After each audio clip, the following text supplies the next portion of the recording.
ஓபிஎஸ்ற்கு அடித்த அதிர்ஷ்டம் அதிர்ச்சியில் எடப்பாடி. நம்ம போடக்கூடிய வீடியோக்கள் உங்களுக்கு பிடிச்சிருந்துச்சுன்னா ஒரு லைக் பண்ண மறந்துடாதீங்க. திமுகவை பொறுத்த வரைக்கும் ஓபிஎஸ் ஒரு காலத்திலே மிக மிக ஒரு முக்கிய தலைவராக இருந்தார்.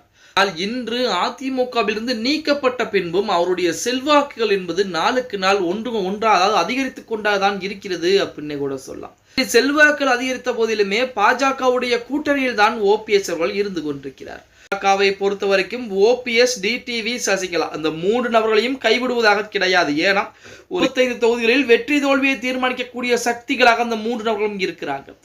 ஒரு சூழலில் எடப்பாடி பழனிசாமியுடைய நினைப்புகள் எல்லாம் எப்படி இருந்தது அப்படின்னு பார்த்தோம்னா, அதாவது 2026 சட்டமன்ற தேர்தலிலே ஓபிஎஸ், டிடிவி தினகரன், சசிகலா போன்றவர்கள் இல்லாமல் நாம் தேர்தலை சந்தித்து மற்ற கட்சிகளுடன் கூட்டணி வைத்து ஒரு தேர்தலை சந்தித்து வெற்றியை பெற்றுவிட்டால் அதுவே மிகப்பெரிய அளவிலே வெற்றியாக பார்க்கப்படும். பின்பு இந்த மூவரையும் அதிமுகவின் பக்கமே உள்ளே விடாமல் பார்த்து கொள்ள முடியும் அப்படிங்கிற மாதிரிலாம் எடப்பாடி பழனிசாமியுடைய கணக்குகள் என்பது இருந்தது. ஆனால் இன்று அந்த கணக்குகள் புறம் தவிடுபொடியாகி விட்டது அப்படின்னே கூட சொல்லலாம்.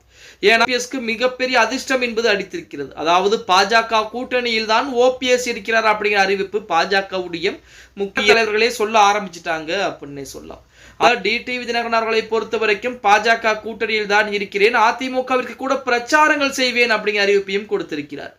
பழனிசாமியால் இதை எதிர்த்தும் மறுப்பு தெரிவித்தும் பேச முடியல. ஏன்னா இவர்கள் அனைவரும் ஒரே கூட்டணி, அதிமுகவுடைய கூட்டணியில் தான் ஓபிஎஸ் இருக்கிறார். அதிமுகவிலும் சரி அதிமுக கூட்டணியிலும் சரி ஓபிஎஸ்க்கு இடம் என்பது கிடையாது அப்படிங்கிற நிலைப்பாட்டிலே எடப்பாடி பழனிசாமி மிக உறுதியாக இருந்தார். ஆனால் இன்று காலத்தின் கட்டாயம் அனைவரும் ஒரே அணையில் இருக்கிறாங்க. 2026 சட்டமன்ற தேர்தலிலே எடப்பாடி பழனிசாமி ஓபிஎஸ்ஸையோ அல்லது ஓபிஎஸ் எடப்பாடியோ விமர்சனம் செய்து பேச முடியாத அளவிற்குத்தான் தற்போது கூட்டணி என்பது அமைச்சிருக்காங்க. அது மட்டுமல்லாமல் தென் மாவட்டங்களை பொறுத்த வரைக்கும் அதிமுகவுடைய வாக்கு சதவீதம் என்பது மிக குறைந்த அளவில் தான் இருக்கிறது. இந்த நேரத்திலே ஓபிஎஸ் இல்லாமல் தென் மாவட்டங்களில் அதிமுக போட்டியிட்டால் கண்டிப்பாக தென் மாவட்டங்களில் மிகப்பெரிய அடி வாங்கக்கூடிய ஒரு கட்சியாக மாறிவிடும். அப்ப தென் மாவட்டங்களில் இருக்கக்கூடிய தொகுதியில் தோல்வியை தழுவினாலே அதிமுக மிகப்பெரிய தோல்வி தொடருக்கு ஒரு வாய்ப்பு என்பது அமைத்துக் கொடுக்கப்படும் அப்படின்னே கூட சொல்லலாம். அதன் காரணமாகத்தான் ஓபிஎஸ் இதுவரைக்கும் எடப்பாடி பழனிசாமி அவர்கள் எந்த விமர்சனமும் செய்தாமல் அப்படியே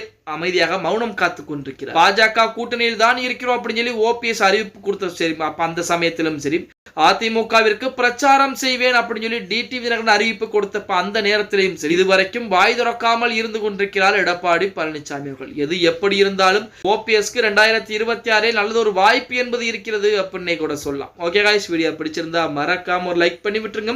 அப்படி இந்த வீடியோ ஃப்ரெண்ட்ஸ் அண்ட் ஃபேமிலிக்கும் ஒரு ஷேர் பண்ண மறந்துடாதீங்க.